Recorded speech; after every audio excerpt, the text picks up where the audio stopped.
Você saberia me dizer por que a imprensa brasileira sofre hoje de uma crise de identidade tão grande?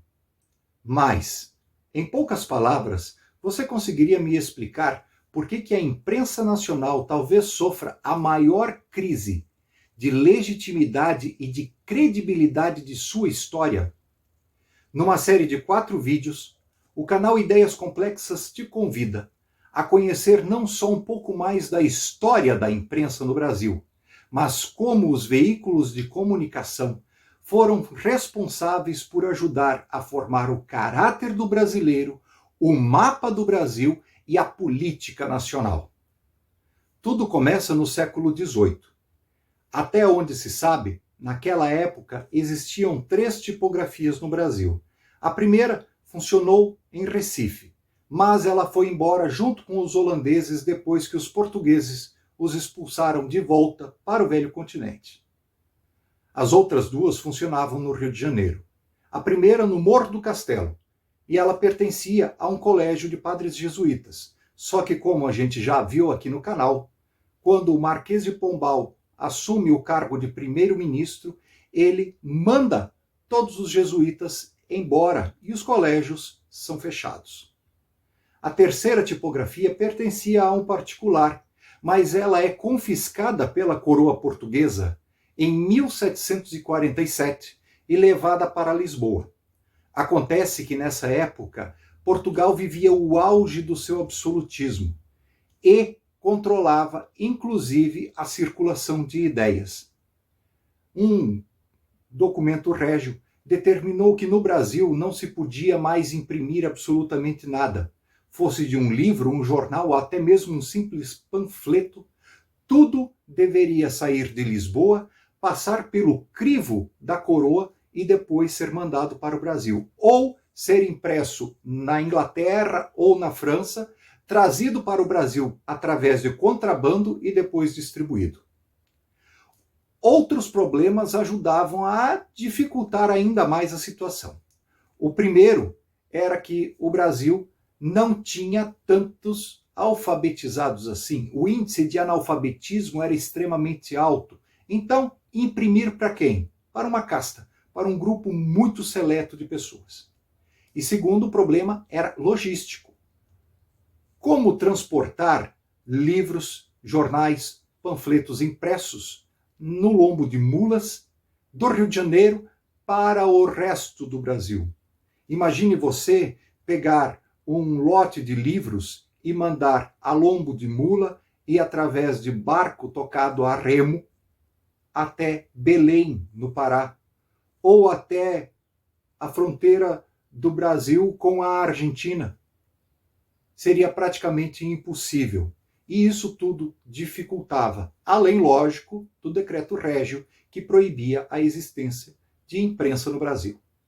Isso só vai mudar em 1808, quando Dom João desembarca no Brasil com a família real e determina que seja aberta a imprensa nacional. Esta mesma imprensa nacional que funciona ainda hoje lá em Brasília e que imprime o Diário Oficial da União e outros documentos importantes para o Brasil. Com ele vem 2 tipografias, mas, notem, elas atendiam aos interesses do Estado. E vejam o primeiro ponto importante. A história da imprensa brasileira está intimamente ligada à história dos interesses do Estado, à história dos interesses políticos. A lei que determinava que nada se podia imprimir no Brasil só vai cair em 1821 por um decreto do então príncipe regente do Brasil, Dom Pedro. Dom Pedro revoga e autoriza a abertura de jornais. Esses jornais, depois do 7 de setembro de 1822, vão ajudar Dom Pedro a solidificar a identidade nacional, a solidificar o mapa do Brasil. Porque até então, o sujeito era brasileiro no Pará, no Amazonas, no Ceará, no Rio Grande do Sul ou no Mato Grosso, por decreto. Nada havia que criasse uma identidade nacional. Os jornais, mesmo que precários, mesmo que impressos em tipografias não muito melhores do que aquelas inventadas por Gutenberg, feitas em frente e verso apenas, uma folha, ajudavam a trazer notícias de um Brasil que os brasileiros de uma determinada localidade não conheciam. Traziam notícias de uma corte que estava muito distante da realidade deles, mas que, ao chegar a notícia nas suas mãos, eles entendiam: eu sou tão brasileiro quanto as pessoas que estão retratadas nesta notícia. O segundo fator foi a consolidação do mapa. Por causa desta imprensa nascente, o mapa do Brasil se tornou solidificado. As pessoas começaram a ver que as suas fronteiras os colocavam dentro de um determinado país. Através dessa notícia, dessa linguagem, se escrevia em português e não em espanhol. Se escrevia para um povo que era súdito de um imperador que fez a independência. A imprensa brasileira vai viver o seu período áureo com Dom Pedro II. Nessa época, muitas pessoas se abismavam, não só dentro do Brasil, mas pessoas que vinham do exterior, com a liberdade que se dava à imprensa brasileira.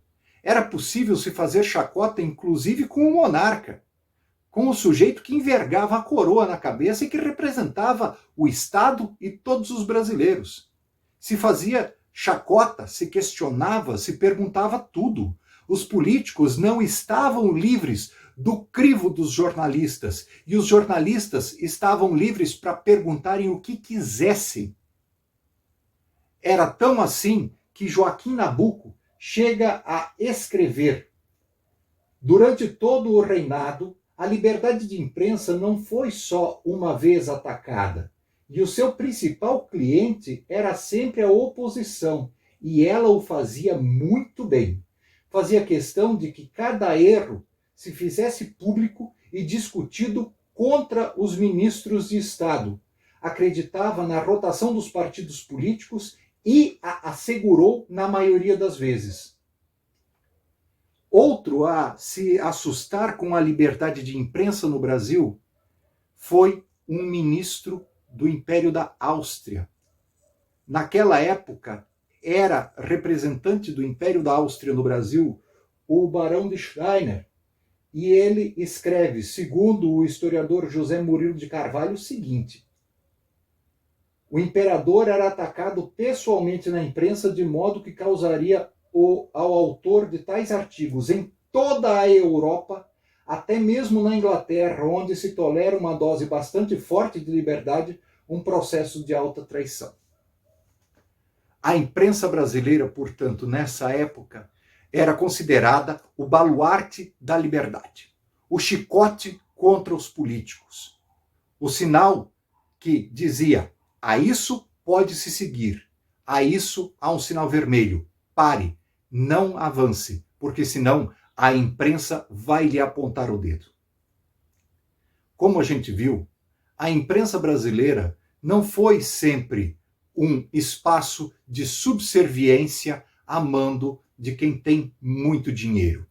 Não foi sempre uma prostituta letrada capaz de levar apenas à população a informação que interessa aos donos do poder, aos donos do cofre, aos donos de uma determinada ideologia. Para quê? Para formar a cabeça do cidadão e dizer: olha, fulano, você tem que pensar desta forma, porque se você não pensar desta forma, você estará indo contra os interesses daqueles que são os donos do poder, os donos do Brasil. E você não quer isso, não é mesmo?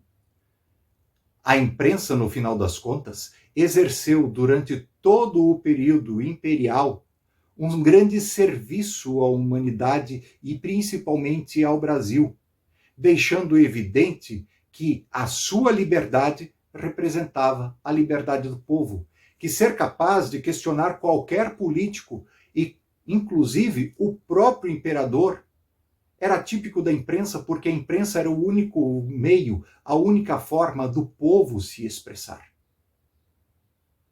A campanha abolicionista, que começou em 1822 com a independência do Brasil e só terminou 66 anos depois, em 1888, foi toda ela tocada à base de jornais. Joaquim Nabuco era escritor, José do Patrocínio, Machado de Assis, Lima Barreto, todos eles eram, além de grandes intelectuais, eram exímios jornalistas e sabiam se expressar muito bem através dos jornais, fazendo a população aprender o que era uma nação e, principalmente, o que era a democracia, como se lidava com esta coisa chamada liberdade.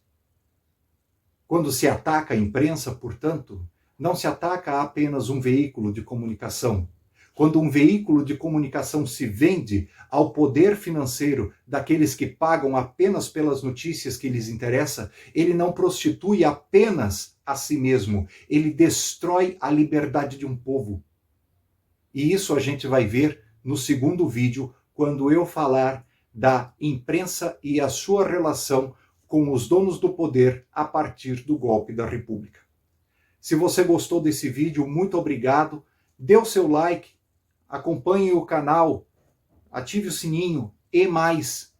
Participe, deixe aqui embaixo a sua opinião, o seu questionamento, porque é a sua participação que mantém esse canal vivo. Muito obrigado por tudo, um beijo no coração de vocês, compartilhe o vídeo, fiquem com Deus e até mais.